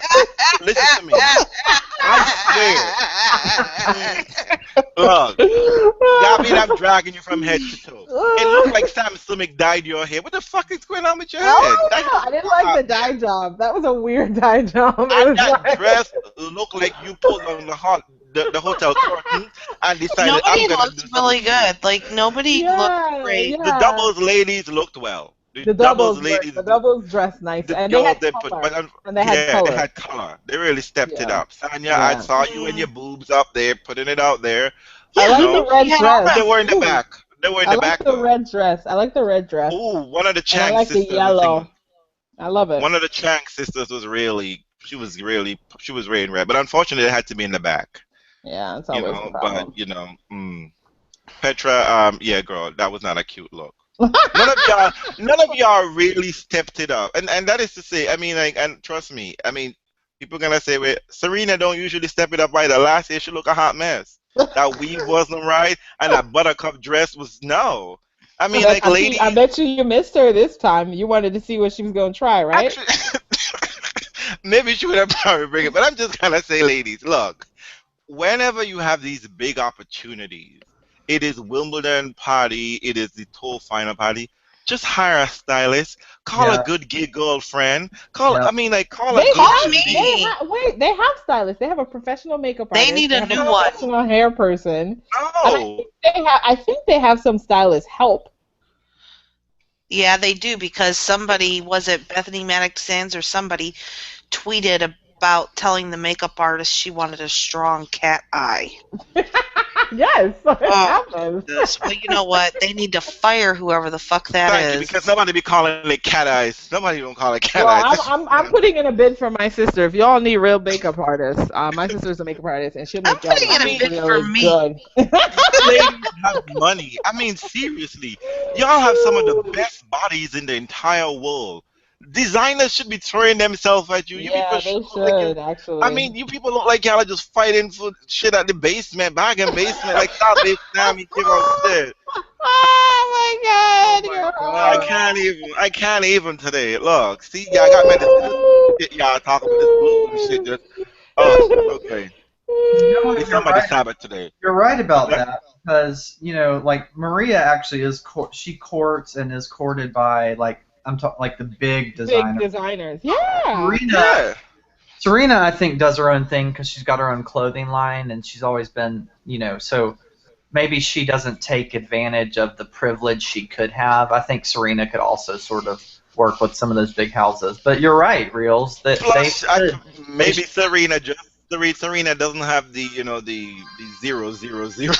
Maybe they just No, ain't but you don't. No, no, no. It has nothing to do with that. They give you those clothes to wear right. because it's going to be photographed so much. So yeah, it is funny that you have these amazing females who have wonderful bodies, and you would think that they'd want but they also have athletic bodies. I was Yeah. going to say, they And don't have designers, typical yeah, model and bodies. designers really like to put things on hangers. That's basically. Yeah. Look, I'm just I mean, saying, Aga and could pull ladies, off a couture dress. And ladies, let me just give you a little, just one little tip, if Because of she wants to look anything. like the only girl Look, in the top ten. ladies, You're not y'all gonna leave can, that alone. Oh my ladies, Mhm. y'all can continue to wear whatever garbage y'all want to. Don't take, if you take no advice from me, at the very least, buy some fucking spray tan and spray your fucking feet. Nobody Feet. want to see those. Nobody want to see those white looking feet looking like It's so socks bad. in high heel. It looks ridiculous. It's Put some so bad. foundation or some shit like that down there. It looks a hot mess. If you can't wear, if you're not gonna do that, wear some boots. Wear some boots, ladies. Put on a mini skirt and some boots, some tie highs, and put on a jacket and just come down there looking like a sex kitten. I don't care. Oh But ain't no, about no. no, I don't. no I No, sex just no, don't no, want no, to kitten. no. see those No, feet. I don't want my no, ladies to look like a sex no sex kitten. kitten because that doesn't work for Strong Petra. is beautiful. No, strong Strong is is good. beautiful. No Strong is sex beautiful. kitten. Strong is beautiful. Just letting y'all know that this ain't my words. These are the people's words. So, No, Well, it was okay. you I see, was a it's little times disappointed like by the this look. I was I miss disappointed by Anna the look. Ivanovic because I know Anna is not gonna come out here. She ain't planning on winning a single match. Really, she She's come out coming looking out like here Carmen to win. Miranda again and Coming out again here and again. looking like at you least know. Bethany Maddox Sands didn't wear tennis balls. I'm Oh looking for God. my girl Sabine because you know Sabine always coming on. The hair is right, the makeup is right, the shoes, the dress, the body, everything is banging. Sabine, where are you? What, 20 something in the world? You see? You see why you and I are not friends? You see this is why you're the drunk girlfriend? Mm-mm. You're the No. girl we leave at the club because like, oh, we ain't got time with this girl. No, She's drunk no, as a no, no. man. It would have been nice. It would have been nice. It would have been nice for some surprises. There weren't any surprises in the outfits, No. character. Nobody got it right this year. Nobody. Everyone got an F, not even an E for effort. Because Oh y'all my have time, god. you have money. Okay. All So right. I Damn. think the last thing we want to talk about, ladies, is Brad's we can top six. oh Yeah, buddy, it's all on you, Brad. That's let's Wait, how you're what? gonna have to end it. Before we do Spill it. Brad's top six, let's talk about copyright. Oh oh Lord. yes. Ugh, yeah. So We are not going to um try and explain the legalities because none of us here are lawyers. None of us are pretending to be lawyers. But I did speak to a lawyer, mhm. You did. yes, who told me that the law on this is not very clear. It It's isn't. true. But Yes, that's she did mhm. say that um, if there is a warning that this You. material should not be used, yada yada yada, then people who use said material are in violation of the copyright material. Oh, That being okay. said, because you're using the the work that has been produced by someone else to produce something else. And frankly speaking, this person didn't even know what a GIF was. He had no idea what a GIF was, what a meme it was, or a Vine was. Right. But just and which was good because if the person has no idea what that is, then the person would not have a vested interest in providing advice that is wrong. But it's like music. Ah we've seen the recent case of the Marvin Gaye estate suing Yeah. Pharrell and a few and what's this other Robin person, Thicke. Robin Thicke, for Blurred copyright lines. infringement Yes. because they use either the music or the score or whatever it was that belonged to Marvin Gaye in blurred lines. And he won a judgment. It's the same thing here. And while But that's most of different. us while most of us are of the view that tennis is shooting itself in the foot by preventing tennis fans who are not profiting from the gifts and the memes and the vines, it's actually a copyright infringement. But that being said, I think all parties need to come to the table. Tennis needs to say, okay, fine, you can use our product to make your gifs and your vines and your memes, save and except that you can't profit from it. And the point is, are these people who are producing these gifs and memes and vines, are they profiting from it? Well, I would tell you, I spoke with the parties involved, and I did do my own research. And you're right. Everything you've said thus far is right. That it's true the laws are unclear, and are apparently they're intentionally unclear. But the difference is, in many cases, when it comes to memes, etc., is that it's not done for profit. Unlike in the case with Marvin Gaye and Robin Thicke and Pharrell, they were using someone else's work and profiting from without their permission, Hmm. and therefore they're lost in that case. But this is a GIF, a meme, GIF, whatever you want to call it. It's almost like quoting something from a book, basically. You're just taking a small snapshot. What I was told from the parties involved in terms of WTA reaction, they noted that they received a warning in May stating that, I think it was stating specifically towards live events. So you couldn't put up a GIF if the matches were going right now. That was their point. But the other one who got KDB, I think it is, she didn't get anything like that. She didn't. There wasn't a distinction made in her warning, which she put up online. It just simply said, you can't do this anymore. You shouldn't be doing this. And I agree. Tennis is basically shooting itself in the foot because this thing isn't for profit. This is just people just trying to highlight a specific match, because usually these things don't work until it's you know what I mean. They don't work outside of the matches much, really. Does Most people anybody get the feeling that perhaps because some of the gifts, memes, and vines were not very complimentary towards certain players, that maybe that is the reason why the tours have taken such a hard stance against it? I Maybe mean, players have complained. I think some players might have complained about how, because essentially what happens in a GIF, if you think about it though, think about the GIF separately from copyright, which is probably where they end up. Yeah. But think about them as kind of using someone's image in a way that they don't fully approve of. Mhm. And each person is really a brand unto themselves, right? Yes. And so if you really took someone's image and present them in a way that they don't feel jives with how they want to be perceived, and then it really takes off and has legs, I think I can imagine quite a few players having a problem. You only with need that. to look at the one about blood pressure. Yeah, that becomes Check her blood pressure. that I'm becomes, guilty of that. I didn't make it though. I'm guilty. No, but think about it. In some ways, there might be some resistance on the player side for people to manipulate their image in a way that basically sells them in a particular light that they have no control over. Yes, it happened in the moment in the match, and if you're watching it live, you all saw it. But then that GIF comes up, and it's entirely without context, and that becomes the thing that you associate with that player.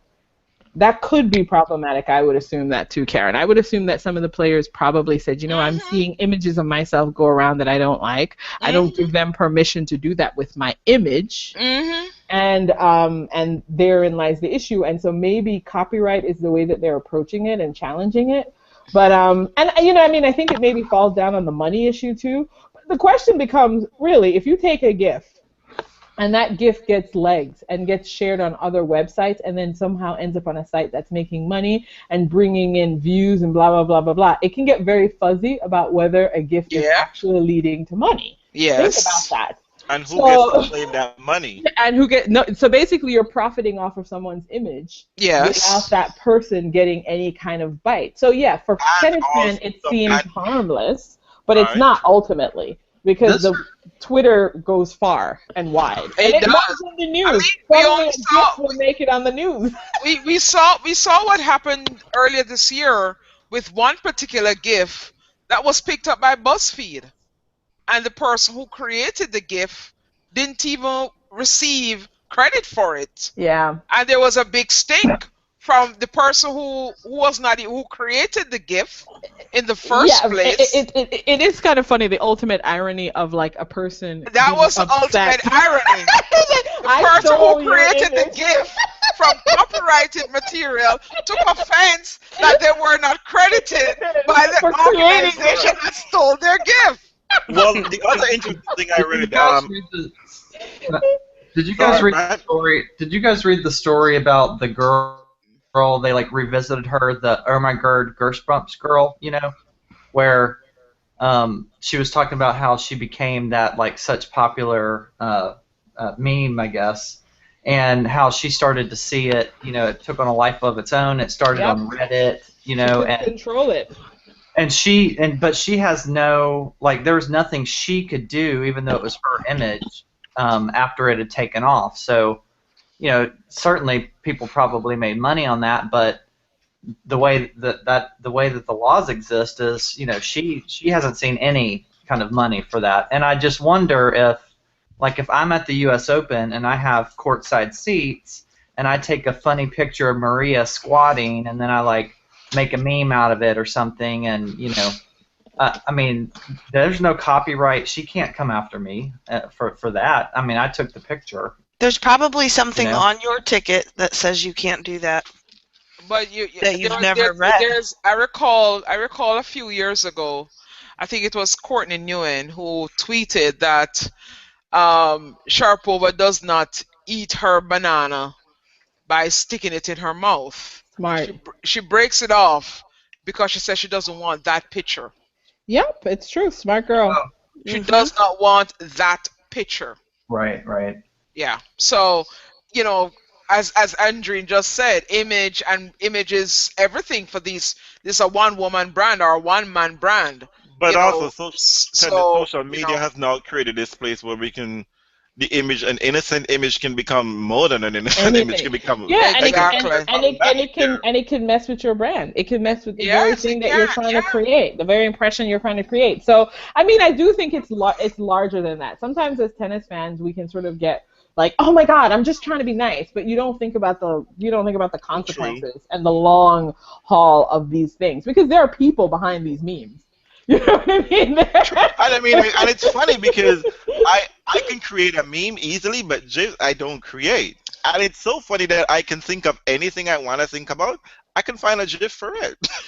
But maybe it's because I didn't add comments to it. But there are millions of GIFs out there, and it's crazy. And they're all different people. Particularly like celebrity. I love to use Whitney Houston and Patti LaBelle, but I'm sure those people would not have agreed to me using. Yeah, their they don't, Facebook. and there's no one, you know, there's no one to stop that. But while Right. there's an organization like the WTA and the ATP who is interested in the image of their player, I mean, I have to say, I mean, it's not fun for us, but you know, It's true. I could see that point. And I came I into think this. they're probably just going to start making them themselves. in a way that complements the player. Do you know what I mean? Right, In a way that's, I mean, because there have been some harmless gifts, and I think some of the players themselves have enjoyed it, right? You know, like WTA reactions and some of that. Yeah, they all love it. Some of them love it, but some of the other gifts and some of the memes can be quite, you know, mean-spirited. So, and not in line with what you want to be thinking about yourself. Exactly. But if you want the good, you have to take the bad with the good, right? Sometimes you do. Sometimes. So you have to kind All of. publicity is good publicity, right? But that goes into the whole part of legality and controlling the image. So they have to be the laws can no longer be have to be more specific than they are right now. Yeah, But I anyway, think so. ladies, let's wrap up by having Bradley. Let's tell us your top 6 men and top 6 ladies. And since you are you swim in the boy pond, we're gonna have the ladies first.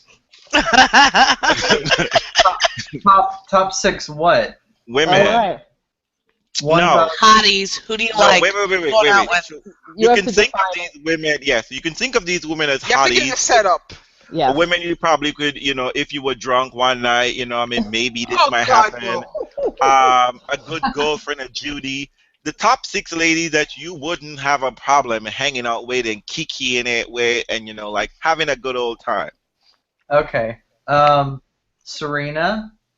Is that in any particular order, or that's how you? No order. I'll just name 6. Okay. Serena, Venus, Maria. Mm-hmm. Ooh, that's okay. Hold Any on. reason why? Right. Well, he's struggling to find 6, so let's give him the 6 and then get reasons later. Well, Serena. Well, all those women are gorgeous. You know, and they seem like they'd be fun. Who else? Okay, let me think. Hold on. I'm having to open up the. Yeah. Oh, we my did. God. We did. Funny Too. enough, We all had to go to our top 100 Yeah, list. just go- A lot of it. Definitely Anna. She's Okay. pretty. Oh, so you like pretty women. Okay. I like Yelena because she's so spicy. Spicy. Yes, honey. That's a good description of her. Spicy. Oh, No, she's not a spicy Petkovic. woman. Petkovic? Yeah, Yeah. Petkovic. Petkovic is quite popular. love She's her. yeah. And ooh, Are you English? I might like you because you're I'm English. thinking maybe Kuzi. Back off. Back off. She's taken. So that's Serena, Venus, Maria, Petkovic, and Anna, and Yelena. Oh, you're going for the Serbians, the Russians, and the US. Oh, you're going for Fed Cup teams. You're going for Fed Cup teams. I hope you know that you cannot hang out with Yelena and Anna at the same time. Just that's problem. That's gonna be a lot of problems. Yelena don't fuck around with Anna, okay? Oh, that's great. I love it. All right, give us your men. Yeah, man. Okay, and I know you have them in order. Okay, men. Mm. Oh, Delpo. That's number 6. He's number Hair. 1. He's number 1. He's number 1. You're in the Bears, Bradley? Oh, he's an otter, I guess. A big otter. I love it. Oh, Almagro. Ooh, he's pretty. Almagro has a really good ass. I'm sorry. He is the Spanish man with a really good ass. I'm sorry. I'm not all up on the. I'm not on the Nadal ass wagon. Okay, let's let Brad. You know, we know you love this part of the podcast. Don't come for me, Karen. But let's Rich, give we don't somebody come else for a me. chance. Okay. Let's give somebody else a chance. Number 3. Stan. Ooh. Oh. Oh God, somebody actually will hang out with Stan. Oh, Go ahead, Brad. Go ahead, Brad. Gasquet. Donna isn't ha- Donna That's isn't like. gay. That's gay. Woohoo. That's Oh. gets the list. I think Simone is just pretty. I think he's pretty too. He's a Mhm. pretty Um, boy. He is. Gilles Simon. Mhm. Okay. Ooh, and maybe I think I'm on my last, right? Yeah. Benoit. Oh! You know who Hello. you're gonna be tussling with Miss Tennis Inside Out there. Taking all her 6. Exactly. And I purposely didn't name Groth, but he should be on that list. But I know the rules. bitch, you know the rules. You know the rules. You don't mess with Samuel. Let me. By the way, as we're talking about Benoit, let me just say Benoit pair. Great. You know, I'm just gonna give you a little. I can't believe you're in the top 30, close to being top 20, and you're going out playing a challenger. Yeah, And guess that's your kinda ass weird. got dragged by Ivan Dojic. You were up 5-1 and then lost 12 of the next 13 games, boo. Mm. To fix your life. You are not heading in the right direction. That's some can bullshit. they make that kind of thing where I feel like once you hit the top 20, you should not be able to go back and play challenges. In the top 30. Once you Right, don't right, need to but we should qualify to get into any tournament you play. We should You should be explore the that. Challengers should be for people who are trying to get their rankings up to a certain point, and for people who are maybe coming back from injuries. I'm not okay with you going back and forth to challengers to keep your ranking at a certain level. We have to think about that. I'm gonna have to explore that a little bit. I got to get some challenger rules going. But So, ladies, we have Basel coming up next week. And gents, sorry. Ladies, we have Basel coming up tomorrow. We have our faves playing. We have both Rafa and Roger playing next week. Mhm. And since it's indoor, and Stanley's playing again, too. So it should be a rather... It's actually a pretty heavy. It's a Draw. heavy group. Yeah. I did look at Lots the of draw. good It looks people. like every match is going to be a really good match, except Donald Young versus some Swiss wild card.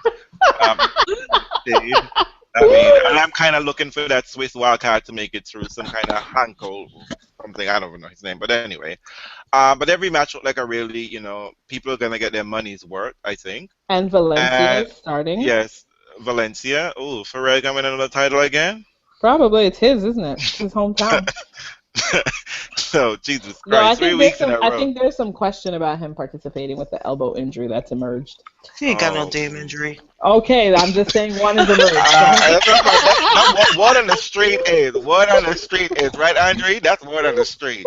And the ladies Singapore is going on. So we It have some really started. good. It It started, started. right. It's There's going on, there's right. a So, girls' match happening right now between a Chinese player and I believe another player called Fitriane Sabatini, oh, the WTA Rising Stars. the Rising Stars. I can't The only believe that. person I I know can't believe that Caroline Garcia lost. I She's know. not even a rising star.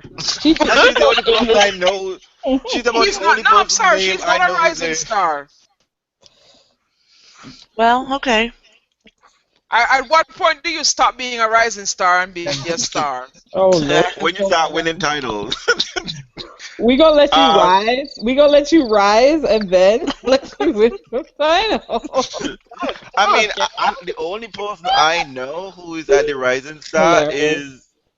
is what's her name? What's her name? You really know her, don't you? Garcia.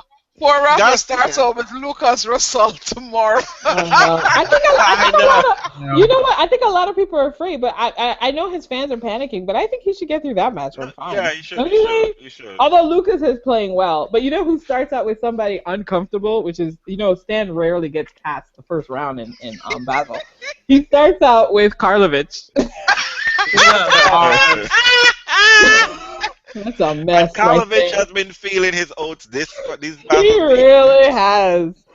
So, So- life is gonna be hard for somebody tomorrow. So.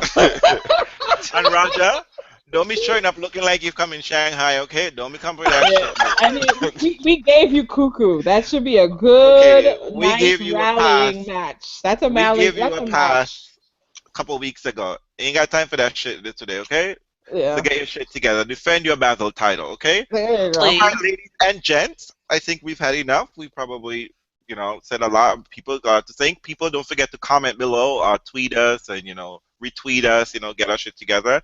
And we're also on. I know a lot of you know this, but we're also on Podbean, and a lot of you find it easier than on YouTube. So we have lots of places for you to enjoy our podcast. So thank you very much for supporting us, and we enjoy your comments and back and forth.